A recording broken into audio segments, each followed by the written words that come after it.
Hello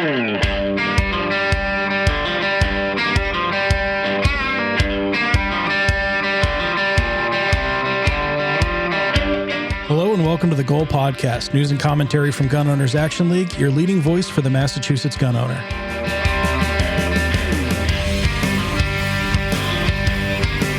I'm Garrett, across the table from Jeff. Happy, what is this, November now? We're in November. You know, it was a little cold this morning. I have to say, I got up out of bed and it was like in the early 30s. Like, I don't, you know. Yeah, but the clock's rolled back. You got that extra hour of sleep. But that just means dawn is even earlier.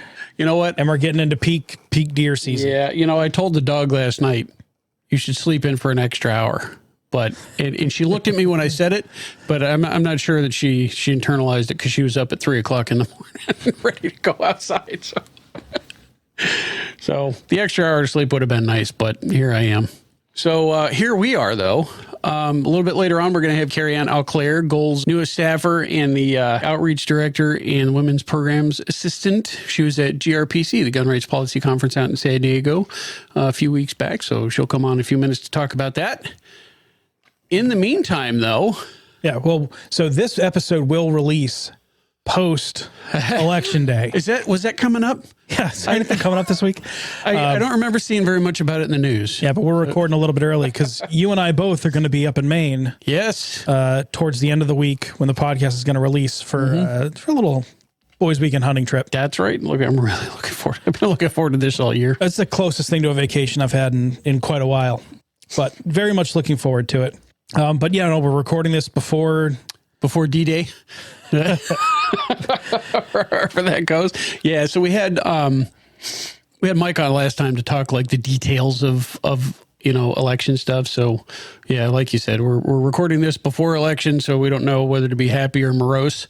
I guess I feel like whatever happens, about half the country is going to feel one way and half's going to feel the other way. Yeah, somebody's going to feel cheated. Somebody else is going to feel relieved. I guess we'll see. So other than that, though, what else is going on? Well, I was going to tell you. So I was looking into this a little bit of how big of a business election season is. Oh, and I pulled some data from the FEC, the Federal Elections Commission. Yeah. They said presidential candidates, just the presidential candidates, collected over $815 million between January 1st of last year and June 30th of this year. So this was still the Trump versus Biden election race. Back when it was that. So took in $815 million, had spent $586 million, but congressional candidates, $2.5 billion. Billion.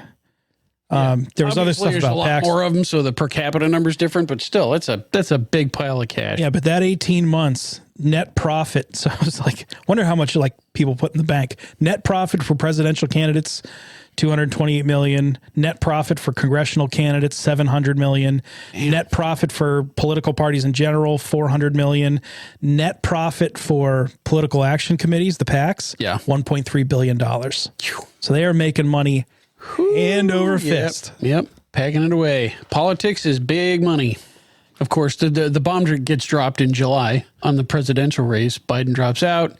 Harris comes in, and you'll never convince me otherwise, but I am absolutely positive that it played out the way that it did was so that they could hand over Biden's war chest to her.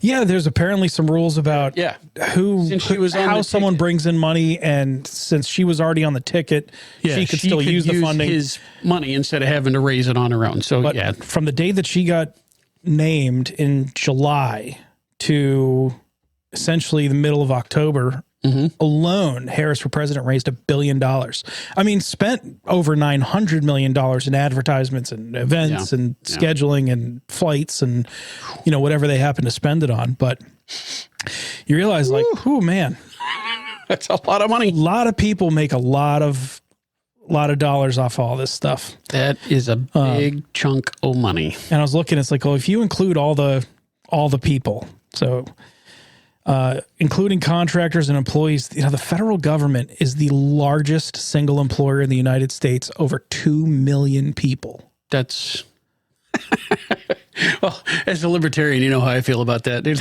Yeah.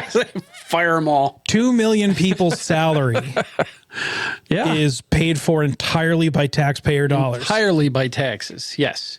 Yes. And then people wonder why we say ththings like reduce the size of the government. Yep. Yeah. Anyway, on positive news, I was watching. So I think a lot of people know that Goal has always had a great working relationship with Hornady. Yes, the Hornady family. Yeah, they've been great to us. They've huge always, Second Amendment supporters. They've donated countless storage options. So when we do raffles and you get that Hornady safe that comes along with it, a lot of times that's donated. That's donated from Hornady. Yeah. And a lot of times we really don't even have to ask. They're just like, what do you need? Yeah, they've been really great to us. But they put a bunch of stuff out. They have a whole bunch of new projectiles and bullets and stuff that they're offering for 2025. There's some really cool stuff in there. Some subsonics that look just absolutely wild. If you are a muzzleloader guy or gal, there is a new round from Hornady that might be worth checking out if you happen to run a 45 caliber instead of like a 50 or larger. They came out with the Bore Driver ELDX. Offered in 45 caliber. Bam. It's looking at the details, it's a pretty stout flat shooting round for your muzzle loaders for this upcoming deer season. So if you happen to be shooting a 45 caliber muzzle loader, check it out. Check it out. It's worth checking out. Seeing if that'll work for you. Not a Hornady commercial. They're great, but they don't. Oh yeah, This is not a plug, but right on. No, I'm interested in checking it out. It was cool. Happened to come across my thing. Yeah, it's great. After a month in use, smart AI scanners to detect firearms being taken into the New York subway system. So far, they have recovered or removed from the streets. How many dangerous firearms due to these AI systems? How many? Oh, geez. Let me count. Let me count the ways. Zero have been found by the smart AI scanners that were meant to keep those dangerous super killy guns out of the... Now imagine that. Yeah. Imagine. Which, first of all, I mean, they published where exactly they were going to put these, and they're not at every single subway station. Right. So there's that. So just walk to the next one? Yeah. But even on top of that, though, even like beyond the social thing where, well, people just won't bring guns into those and then they'll get a 0% rate. They also had a bunch of false positives. Yeah, there were some articles saying that about 100, a little less than 120, and I'm putting air quotes around this, guns were identified. But of course, then the police investigate and they found no firearms. Yeah. So stop and frisk. So you have zero real detections and somewhere around a 4 or 5% false positive rate. Yeah. That is not a successful pilot program. Well, apparently measurement. Well, apparently these systems, so now people are really looking into it, and these systems have had known flaws and, known to identify things like iPads and tablets as firearms. I don't know how or why. I have a tablet. You have a tablet. Yeah. Looks nothing like a gun. Doesn't look anything like a gun to me. But it's even being looked into by the New York Civil Liberties Union. And they're threatening suit against the city over Fourth Amendment implications, saying this is just another excuse for stop and frisk. And I kind of agree with that take because, if you have a computer, if it has a high false positive rate and not a good, actual detection rate, you could almost say that it's basically just picking people at random and saying, search that person. Effectively, yes, because all the things that it identified as firearms weren't accurate. Yeah, and so ACLU's going, you can't just randomly stop people. Yeah, that's called stop and frisk, and that's not cool. Yep. And interestingly, so SEC is looking into the parent company for these scanners for misstatements about profits to investors. Ooh. There are watchdog groups that are looking into the mayor's office saying that they never vetted this thing and maybe there were some backdoor deals going on. So Oh, it's smelly. Yeah. So these are amazing. So you've come across these systems in certain museums, and I think even Gillette has that. I don't know if they have this system, but it's these ones where they have just the upright columns, and you walk through them the anti-theft things at the store, at the department stores. But yeah, it's supposed to detect firearms by AI. How? I don't know, but apparently it's not very good at it. Or this one's not very good at it anyway. So, and it begs the question is so what it's not good at detecting firearms. So what data is it collecting, and how is it processing the data, and what is it doing? If it's AI, it has to be learning on something.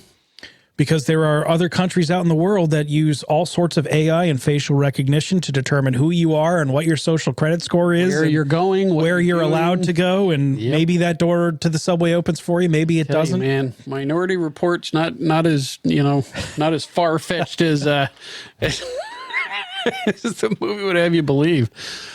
Closer to home. Now, closer to home, there was a news story that just came out, I think, this past week. Boston judge deemed suitability as a violation of the Second Amendment. Yes.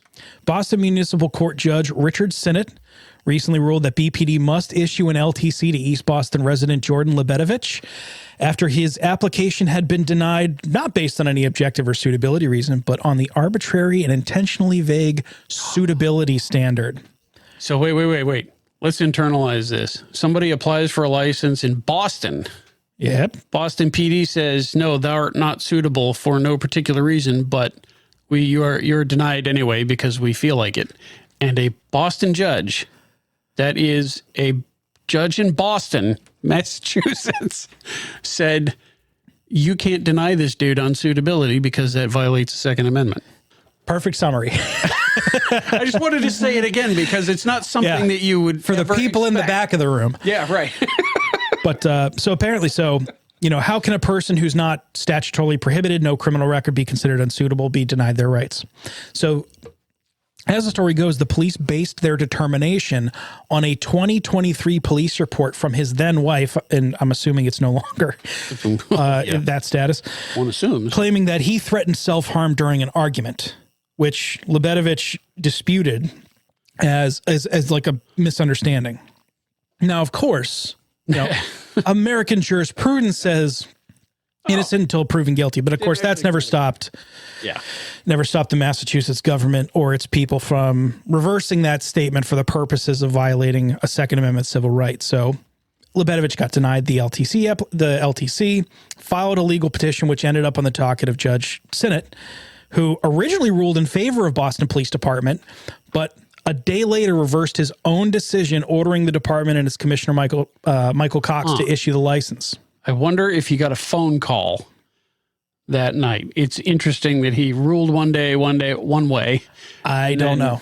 Reversed himself. What? I mean, we have no way of knowing, but however he saw the light, it was good. I wonder if he felt the heat. So yeah, go ahead. Well, BPD has filed a motion to reconsider. Or had filed a motion to reconsider, but was denied. And the judge found that the legal precedents the Boston Police Department were trying to use to justify their tyranny were no longer valid under the Bruin ruling, writing that the unsuitability standard is the same as may issue discretion, which has been rejected by Bruin.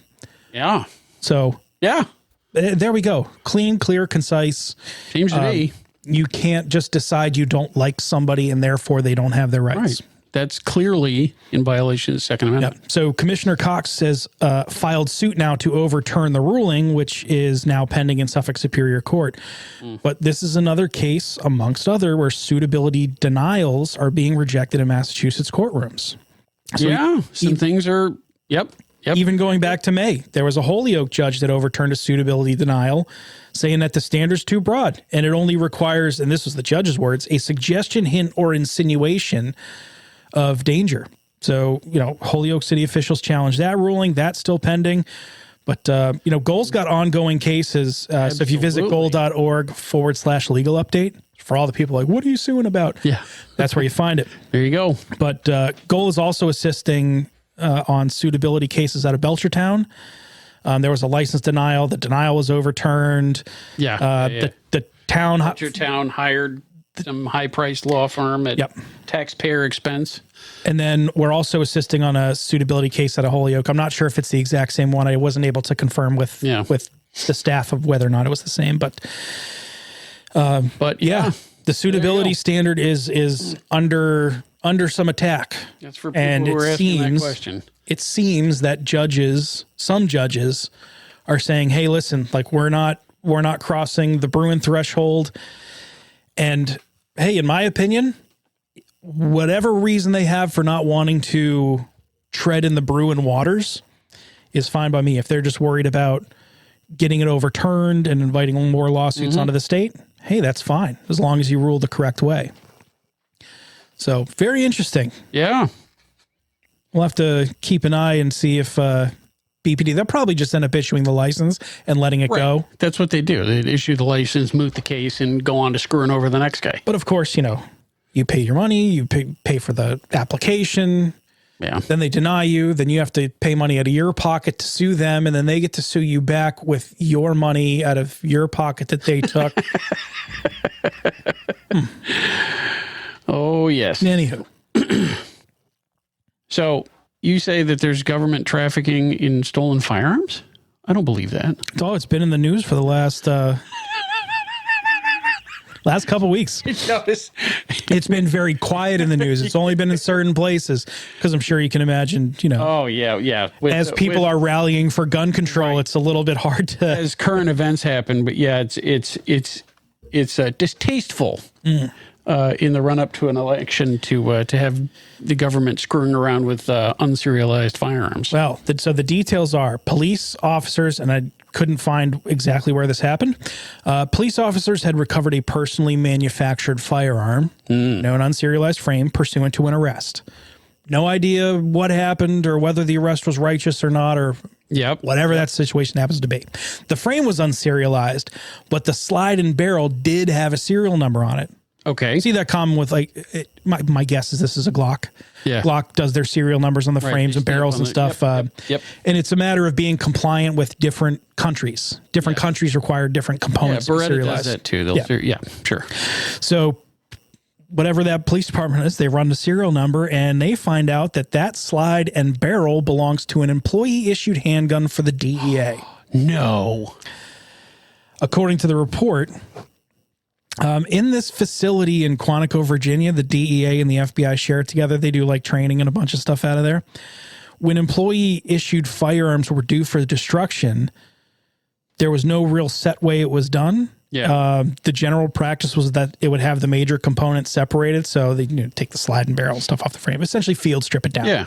Take it apart and throw the pieces over. And all the slides and barrels of the pistols were just dumped into like this big 55-gallon bucket that was open and accessible to pretty much anyone who had general access to the building. So anybody who could walk in and say, "Oh, look, trick or treat." Yeah. If you happen to work there. Please. Yeah. Then I'll go marry that to a... Oh, yikes. All right. Anyway. Well, according to DEA records, this firearm and its components were destroyed 3 years earlier. Well, if by destroyed you mean taken apart and thrown in the trash bin, I guess. So it seems rather clear that an employee or employees of the respective agencies that had access to that area have been apparently or allegedly stealing firearms components and selling them privately for profit. Oh, come on. Now, this all came out in Department of Justice Officer and Inspector General report. And the conclusion was that the lack of official policies and the gaps in the policies create a significant risk that firearms or their parts will be lost or stolen and used in subsequent crimes without accountability. The report recommended that they create an official policy and provide training regarding the safe handling, storage, and documentation of employee firearms.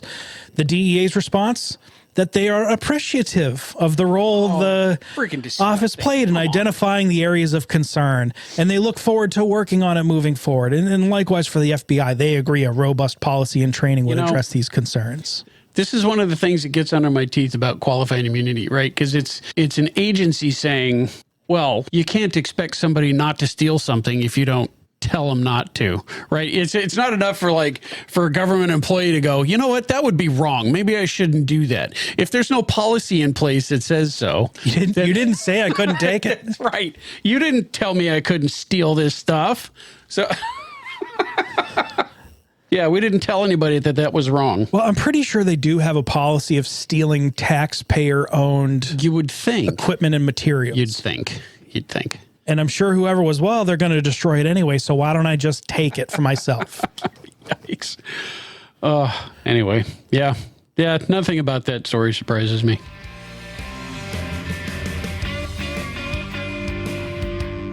So joining us now, we have Kerrie Ann Auclair, Goal's newest staffer, women's policy assistant. Hi, Kerrie Ann. How's it going? Good. How you doing? Good. Nice good. to join you today. Great to have you. So you've changed hats a little bit since the last time you were on this show. Last time you were here, you were. I mean, you're still involved with the Armed Women of America. Yep. But now you're actually on staff at Goal. Yes. Yep. So, I'm still part of Women for Gun Rights as well, and Armed Women of America. And I just got the privilege of joining Goal about a year and a half ago. So I'm excited to be here. All right. Well, good to have you. Good to have you. So you were recently out at the GRPC out in, where was that? San Diego? Yes. So I've been to California before, but not San Diego. So that was a whole different trip for me. GRPC is, by the way, it's Gun Rights Policy Conference out in San Diego this year. Back in, when did you say it was? It was September 27th through the 29th. Cool. Actually. Yep. So you're out there representing Goal.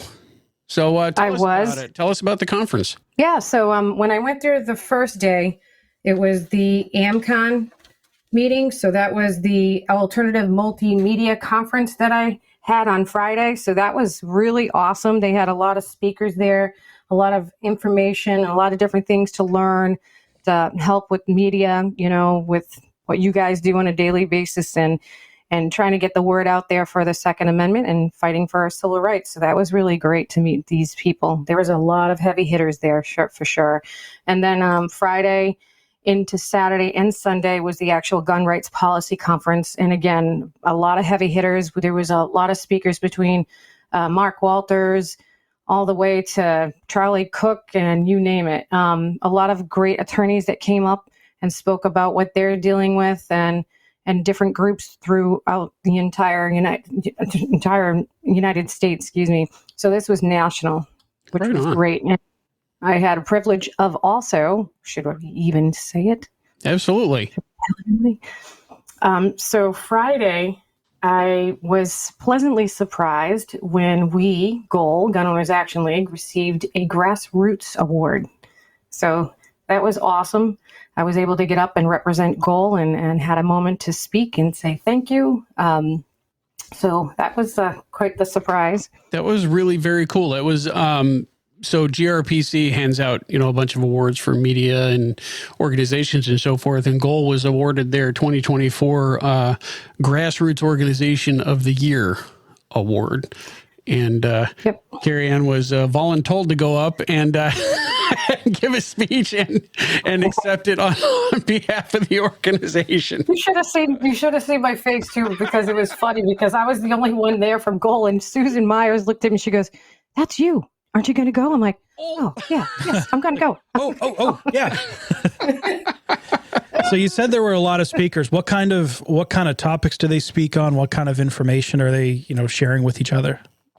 Oh gosh. So let's see. Friday, again, was AMCON, and then Saturday we went into it. So we had Alan Gottlieb there, of course, and we had Don Kilmer. We had so many people I'm looking at right now. So again, between attorneys to even like people that were big YouTube channels, like Charlie Cook and Jared from Jared Yep. And he's awesome. I spent a lot of time with him.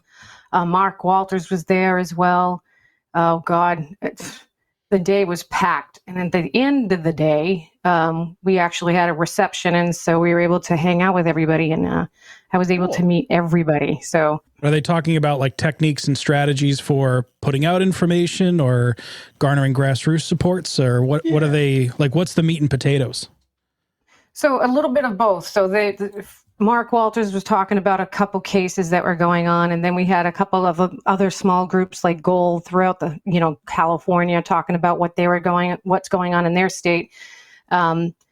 And then we had a lot of people come up in different categories. So, for instance, I was talking about women's advocacy. Susan Myers got up and talked about, again, women's advocacy, forgetting about your comfort zone and getting up and learning how to speak in front of the camera, in front of the media, in front of the social press. And then you had Adam Kraut, of course, part of the Gun Rights Policy Conference. So there was a lot of different topics.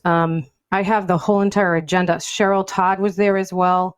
You know Cheryl, right? Oh, yeah, we met before. Yep. Cool. So there was, I could go on for another hour and tell you exactly what everybody was speaking of. But if you did want to learn more, you can go to the Gun Rights Policy Conference website, which is on the Second Amendment Foundation page, and then click on Gun Rights Policy Conference, and there's a whole list of the speakers that were there. Very cool. Very cool. So you were actually up on stage twice. You accepted an award on behalf of Goal, but you also spoke Accord as a featured speaker, right? What was your topic of conversation there? So it was empowerment at the crossroads. And so basically I talked about actually being scared of getting up and talking about fighting for our civil rights, but we got to do it anyways. And I talked about what my journey was, why I became an advocate, how I became the state director for Armed Women in America. And I told about my story, which a lot of times, a lot of people don't really know my story and where I came from, because I never really talked about it before, but then I started talking about it a little bit more. So I guess when I first got my firearm in 2015, my husband actually is the one that convinced me. He wanted me to get it because a story that he heard, and he worked third shift. So he wanted me to learn how to protect myself. Mm-hmm. And then my kids went to a house, a friend's house, and the kid was looking for the key to get into the gun box. And thankfully that never happened. So I never really talked about it because I really didn't know how to, because, we're still friends with these people. And I just didn't want to put them in a place where they were uncomfortable when I started talking about this. But then I realized that, they were responsible gun owners, and they did exactly what they needed to do, which was lock up their firearm. So that's a positive thing, right? So I learned a lot that night. I could have had 2 kids that were hurt. And so it was an uncomfortable thing to really start to talk about, but I felt that I needed to, because I had a story too, and this is why I'm where I'm at. But because of that, I started really realizing that education is the key to safety. So I decided to really go full force and get out there and train, and get out there and be comfortable with a firearm, be comfortable with telling my family that we have a firearm, and being able to explain to them the safety rules of having a firearm in the home, and how important it is to make sure that as a family, as a mother, that I do what I have to do to make sure that my firearm's securely secured.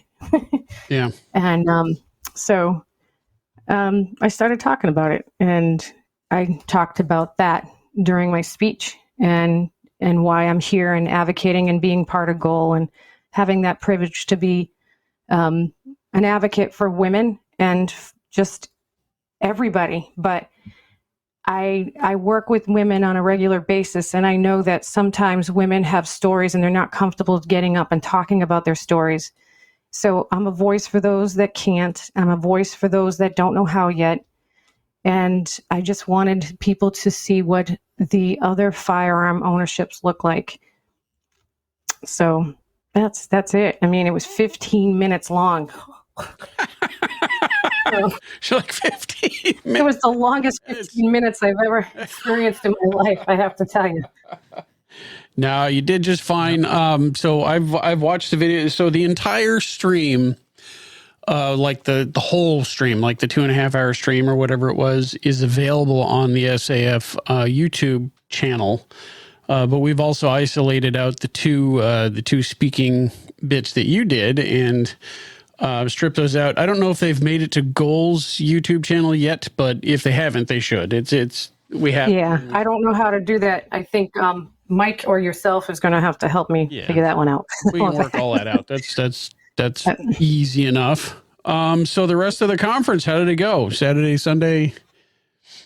It was very in the beginning. I'll have to tell you, it was a little. I was a little intimidated, but then I realized this it's like a family reunion, because when I go to DC with the gun rights policy, with Women for Gun Rights, they were all there. Mm-hmm. So there was a lot of women from Women for Gun Rights. There was a lot of people there that I already knew and that I met before. Obviously Adam Kraut many times, and so I realized there was no reason to be nervous. Just enjoy the moment, learn as much as you can, meet other people, realize that we're not alone in this fight. Every state has it going on, some worse than others.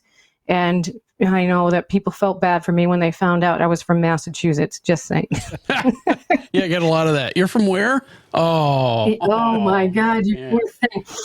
But it was amazing to witness the power in the room. And I know that when I got up and I spoke, that's the one thing I made everybody do is stand up and look around, because the power and the passion and that whole overall amazing magical feeling that we were all there fighting for the same thing was just incredible. So at the end of the trip, it was bittersweet when I did leave, because I felt like I could have been there for another couple of days just learning and talking to other people and networking and getting to know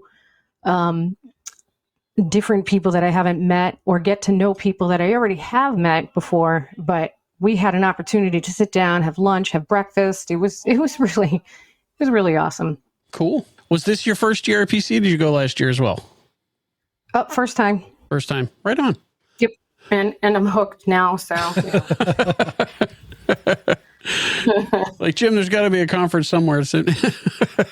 Oh, really cool. I told him, I said, send me to wherever you can, whenever you can, because I think it's nice for all of us to really get to know all the other groups that are out there, because, we fight here and we know our groups here, but when we get an opportunity to go to other places, that's where we really network and we learn other things from other people. Like, hey, I never thought about trying that. Hey, that's a good idea, and so that's what it's all about. Yeah, very cool. No, it's a good exercise to cross-pollinate ideas, especially as, you never know who's experienced what and what little tips and tricks they might have moving forward. But switching gears a little bit, I wanted to ask you, you were, very active with the Civil Rights Coalition. If I got the numbers correct in my mind, I think it was 125,000 signatures that were submitted. 95,000 were accepted. Is that within the ballpark? So it was 95,000 that we actually delivered to the Secretary of State, Certified, but we had, certified from the town hall. So, but we had well over 100,000 for sure, because what happened was, unfortunately, some people were collecting the petitions on their own, and then at the day after, they're like, "Hey, I got 100 more," and you're like, "Oh, that's great, thank you," but Yeah. So we did collect them and we brought them, and not to mention, if you can remember, I know there's a certain percent that each county is allowed to submit. Mm-hmm. And once they stopped counting, but they still gave everything to the Secretary of State. So it was pretty impressive, because we filed, gun owners actually filed the referendum. Mike Harris drew it up on August 8th. Yep. I was there. I was there for the, I was there to file it. I was hoping to get there last Wednesday when you folks turned them in, but I couldn't get away, but I did watch it. It was really cool. Yep. I was camping that day, but and then the committee was founded on the 26th, so the Civil Rights Committee was created, and then the actual petitions came back. It was dropped on the 29th, and then they officially started collecting signatures on the 30th. So if you think about it, from the 30th all the way to the 23rd of October, we did an amazing job,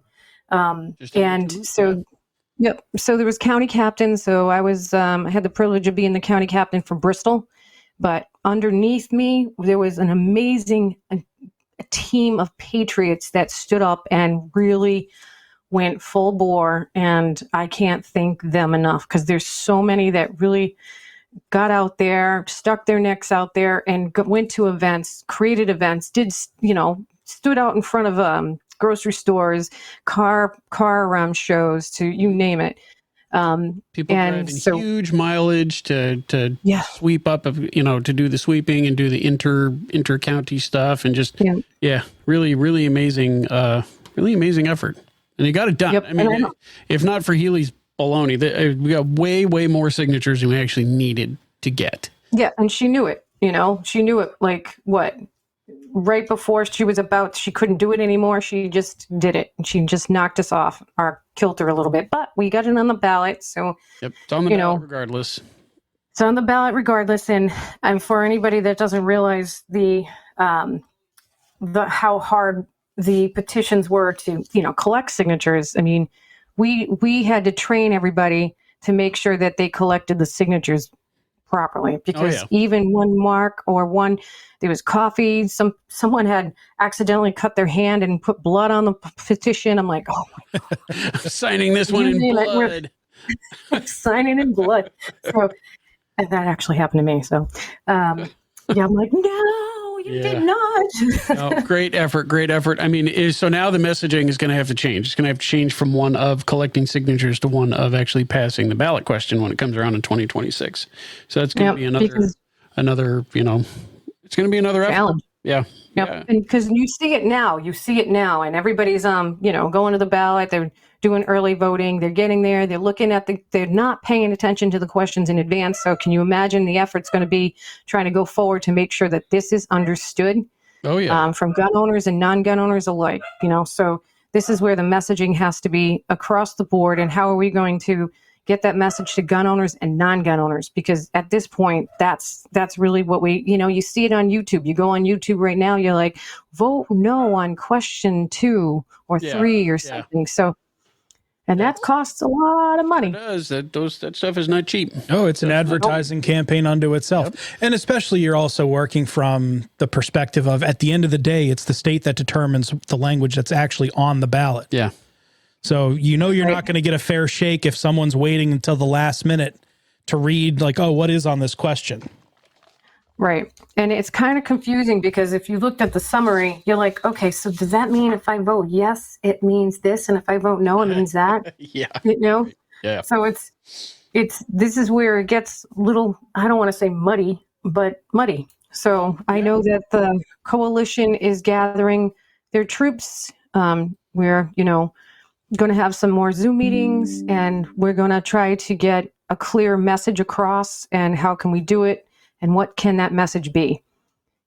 So it's a lot of work. Now it's the next step. We all took a breath after the petitions were done, and we were all pretty tired, and we were just done.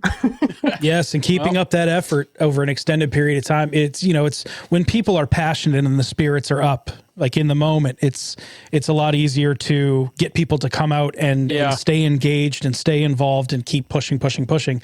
And then you look and go, okay, we now need to sustain an effort over 2 years. 2 years now. Yeah. This is going to be, like the sprint is over and now we're looking at the marathon ahead. And what can you do other than you finish a marathon one step at a time, right? That's it. Yeah. Yeah. Well, and you're right, because we get 2 years and we can't lose that feeling. And Garrett, that remember when we went to that event that we did, and that first event that I went to as a staffer with my wheelchair and my crutches was in Quincy. And you made that amazing video, and that captures the feeling that everybody should remember. And we should put that out on Facebook again, because we can't forget that, because HD 4420 is where it started. And that feeling of, we're going to do this. It has to stay there. And especially with, Maura Healey doing what she did and pulling that stunt and dropping that emergency preamble. And by the way, what was the emergency? Can anybody answer that? Emergency. The emergency was that the people were displeased with her performance as governor. Yeah, and that's just not acceptable for the state of Massachusetts. The emergency is that people were actually going to have their say, and we can't have that. That's right. Yeah. God forbid. It's we the people. So there it is. Yeah. I mean, it's going to be exponentially more like difficult, and the lift is going to be a lot heavier, because now it's not just, rallying not just rallying the community now. If we want this ballot question to actually pass, we're going to have to. You're going to have to educate the public. That's right. We're going to have to get new hearts and minds. And that's going to be tough. One thing to preach to the choir, it's another to preach to the non-converted Right. and say, hey. Right. Like, well, we've been talking in echo chambers, and now how can we sit there and make people realize that this is not just about guns? This is about, the civil rights, our civil rights. This is about the process that we went through. This is about law-abiding gun owners being attacked when we're not the ones that are doing the attacking, and you're attacking us, and we're not doing anything wrong. And I think everybody's kind of sick of it in the Commonwealth, but don't walk away from that. Please, we need you. Yeah, it's gonna be rough. Well, anyway, so the coalition's gonna keep on cranking. I know the goal will be involved. We'll just keep moving on. Yep. So you wear another hat, switchball caps. So at Goal, you're the director of outreach, and you're also taking care of the women's programs. Yep. So women's program assistant, and then the advocacy director. But I also help out with outreach with the affiliated clubs. And then it seems like my role's starting to turn. I'm doing a lot more pepper spray and refuse to be victim classes, women on target events, or women on the range events.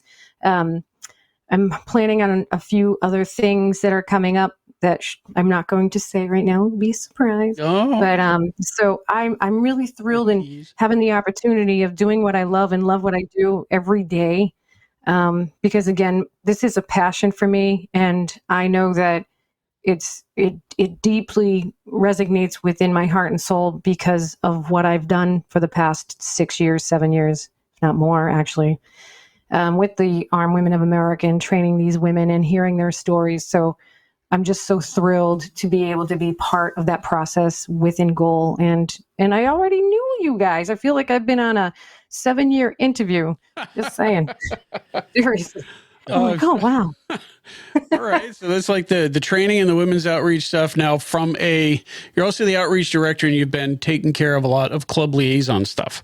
Yes. Maintaining that list and the contact with Goal affiliated clubs in Massachusetts, which there are an awful lot of. I mean, how many? There are. Yeah. I think there's just over 200 clubs total in the Commonwealth, which blew me away. And we've got a large number of those. The overwhelming majority, as I recall, are Goal affiliated.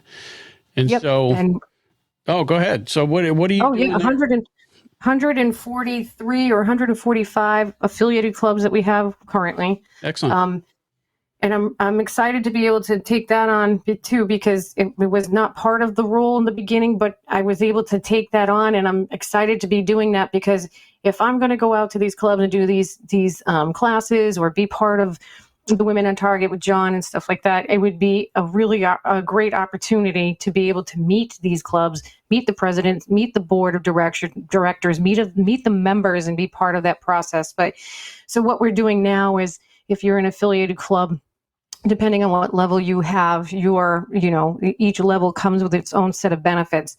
So my whole job is to really create communication on a regular basis. So we have monthly meetings if you're an affiliated club. We just had a meeting last week. We talked about what was going on, so basically a lot of different things, club related. So it could be insurance stuff, how to create a better RSO program, or maybe they need help with their range, or maybe it's just in general, how can I create a special program for my women or other stuff? Yeah. Goal resources, like interfacing with clubs and just being a resource, a knowledge well, for starting programs, like you said, or just maintaining club membership, running the club. It's like, that's the stuff when people ask, what does Goal do? What is my money going towards? And, the lawsuits, I think, take the spotlight. Yes, of course. Because they're very visible. Cool, yeah. But these are all the things that come along with the territory that that Goal puts on. So if you're a member of a club and you don't know what's going on with Goal, or you don't have the updates or the latest stuff, then that would be something to talk to your club about and say, hey, like, we're holding monthly meetings. Right. For why don't we have somebody on those? For updates, for information, to help out with the club. So it's advocacy and education, not only just on Beacon Hill, but just in general. Like, we are a gun club in Massachusetts. We should be, number one, an affiliate of Goal. And then who is our liaison? Who's the person who's going to show up to these Zoom meetings every month? And who's going to be, in touch with Kerrie Ann and so forth, and take advantage of these resources. You don't have to just send Goal a check every year. Just, take advantage of the tools. Send the check, but then take advantage of what comes along with it. Yeah, exactly. It's there for you. Get your benefit. I love it. I absolutely love it. I have created some amazing friends just this past year with the affiliated clubs. And I just love, so this last meeting, for example, a couple of the clubs wanted me to kind of create, like, they're not sure how to send out this information to their members. I'm like, well, would you like me to create like a little newsletter for you from Goal to you guys that you can use for your clubs? So you're introducing us, like, this is Goal, this is who we are, because not every club requires their members to be part of the NRA or part of Goal. And we're trying to change that around so it's not, you don't have to. These members of your club. Sorry, my son is outside with his bike right by the window. My apologies. Naturally. Oh, Lord. Well, yeah. So to your point, it's like people shouldn't feel like they're obligated to join Goal. They should want to join because there's a benefit there, and there's a benefit that outweighs the cost of doing it. So I guess that's the message that you're trying to get across to the membership and to the club affiliates as well. Yes, exactly. And the more that we pass that word along, my son's having fun out there. He's outside. So anyways, so I think that's important because the more we spread awareness to their members of who Goal is and what all the bunch of stuff that we do, the more they're going to spread awareness to their friends, neighbors, and friends and family and everything else. And hopefully more people will know who Goal is. Because I think the one thing that just drives me insane is, who's Goal? What do you mean? Oh, yeah. Yeah, still come across that. Well, so to that vein, in that vein, how do Goal members get in touch with you? So you can reach out to Kerrie@goal.org. So it's KERRIE at goal.org. And if you are part of a club and you're not sure if they're affiliated, talk to your board, talk to your president, go to a meeting, ask those questions. And if they are, great, and start having that conversation with the rest of your members, the people that you meet, because we need all hands on deck. So the coalition, the Civil Rights Coalition, Goal, and there's other groups that are working very closely together, and that's what we have to do at this point. We all have to be united in the next 2 years, and we have to have that messaging clear and concise across the board. But we need your help. We can't do this alone. We have over 600,000 gun owners, and we need to ramp that up. So if you want to learn more about Goal, go to the website, goal.org. And if you have questions, I'd be happy to answer them. So definitely reach out. Kerrie Ann Auclair, Women's Program Assistant, Outreach Director, among many other hats. Thanks for joining. It was great having you. No, thank you for having me. I always love coming on with you guys. It's always fun talking two-way stuff.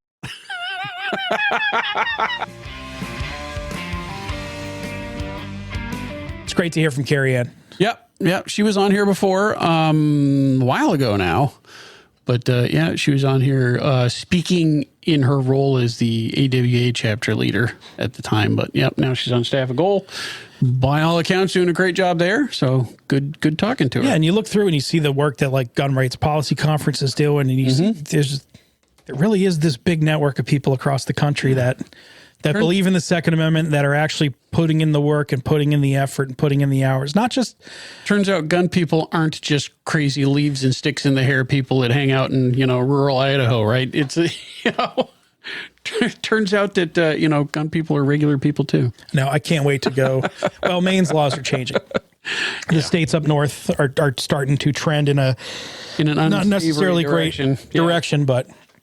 for the time being to tread foot on a New England state that sucks slightly less than Massachusetts. Maine's a pretty good choice. It's gonna feel all right. Yeah. Breathe that free air. Edelman Trust Barometer 2024. Oh, speaking of trust in governments and everything else. So we talked about, the amount of money that political campaigns are bringing in. Yep. There's the recent news story about agents stealing gun parts from the DEA and the FBI and selling them for profit. So Edelman's a global communications partner. Yep. And their whole thing is,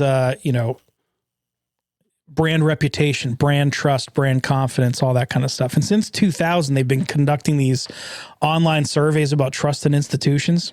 So again, if for all the people that go, why do you need a Second Amendment? 63% of the people they polled, and they're polling people from all over the world, online polls. Yeah. And you can go online and see this stuff, and they're transparent about how they collect their data. 63% of people believe government officials are purposely trying to mislead people by saying things they either know are false or they know are grossly exaggerated. 64% believe the same about journalists and reporters. Wow. So first off, I believe that this is true. What's surprising to me is that, apparently 36% of people think the government's not lying to you. Yeah, I'd be curious to know what the actual questions is they ask, because, 63% believe that they're being, knowingly lied to. Right, knowingly lied to. So the remaining 63% or 36% has to say something like, "Oh, I know that they're full of crap." Right. Well, they lied, but maybe they didn't know. Well, you can actually, the reason I kind of like this, and I normally don't like surveys, and we've talked about it on the podcast before, what question you ask and who do you poll? Survey say anything. If you download this trust barometer, they call it the trust barometer. If you download the report at the very end, they actually provide you the questions that they ask. Oh, right. They say, here's the questions that we ask people, and here's how we ask them. So you can see how it was phrased, and you can check it out for yourself. But yeah, only 40% of people said they trust in government. 39% said they trust the media. Even that's surprising to me. So it's 40% of people trust this government. You're not paying attention, folks. You're not paying attention. But it was wild to see that actually. Yeah. More people, even though it's a very small margin and it's not a good look, more people trust the government officials than the journalists writing about the government officials. Oh, yeah. That's a whole new place to be in. Oh, man. So there we are. All right. Justice for Peanut, right? Justice for Peanut the squirrel. Don't trust in government. Oh, God. All right. I read a little bit about that, but so yeah, explain that to me. So just real briefly. So a guy had a pet squirrel. Apparently had like a whole Instagram channel and more different hats and stuff like that. And so this is like a New York squirrels version of the turkeys in Cambridge. Kinda, yeah. Like it's just a animal that has someone does the social media thing. This dude like kept this squirrel as a pet, and New York was like, well, you can't do that. So they came down, guns drawn and all the rest of it, and they basically speaking, they confiscated the squirrel and killed it. It's like, boy, how is that better for the squirrel? Oh my God. Apparently there was a raccoon involved as well, but yeah. For the state or for the what team was the raccoon on? No, he was another pet belonging to this jealous guy. sex lover. Yeah, God, what a mess! What a mess! You don't hate government enough.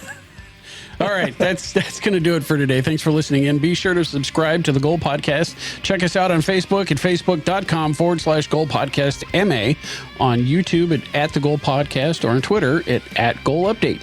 To join Goal, visit goal.org and click the Join Renew button at the top of the homepage. If you have a topic you think we should cover, if there's something going on in your club or town, or if you have a question for the mailbag, shoot us an email at goalpodcast@goal.org.